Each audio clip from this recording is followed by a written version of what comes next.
Gue mau ngomong satu hal yang sering banget salah kaprah. Istilah bencana alam. Kalau baca nomenklaturnya UNDRR, Badan Resmi PBB soal pengurangan resiko bencana, mereka tegas bilang gak ada yang namanya bencana alam.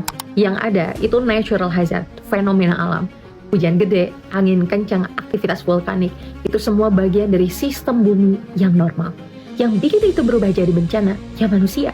Lebih spesifik lagi, cara kita ngatur tata ruang, kelola ekosistem, dan ngurangin risiko.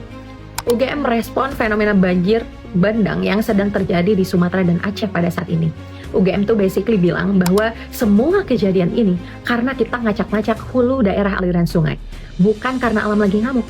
Jadi hujan 300 mm per hari itu gede iya, tapi itu masih kategori natural hazard yang bisa kejadian kapan aja di daerah tropis. Masalahnya, Sumut cuma punya 29% tutupan hutan tersisa pada tahun 2020 dan Aceh udah kehilangan ratusan ribu hektar dalam 30 tahun.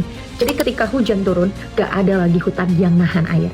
Air langsung lari semua ke bawah, bawa lumpur, kayu, batu, terus tumpuk di sungai sampai jebol. Itu yang bikin banjir bandang. Simpel banget, kalau hulunya lo rusak, lo kehilangan rem, dan kalau remnya hilang, ya tinggal tunggu mobil ini nabrak, either hari ini atau besok. Aurelia Fizal bilang juga kalau kata bencana alam seringkali dipakai buat ngumpet sama pemerintah untuk melegitimasi inkompetensinya dalam melakukan pengelolaan dan mitigasi resiko atas apa yang terjadi di ekosistem alam kita. Al-Quran juga udah lebih jauh bilang soal ini. Zaharul fasadu fil barri wal bahri bima kasabat aydin nas liyudhiquhum ba'dalladzi amilu la'allahum yarji'un.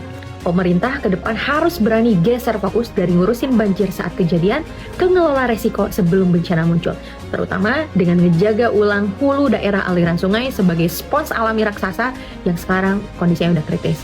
Pemulihan hutan, penataan ruang yang tegas, dan pengawasan industri ekstraktif harus jadi prioritas. Kalau kita nggak mau hujan ekstrim terus berubah jadi tragedi. Intinya, negara harus berhenti rekatin luka dan mulai hentikan sumber lukanya. Tasarruful imam manutum bil maslahah.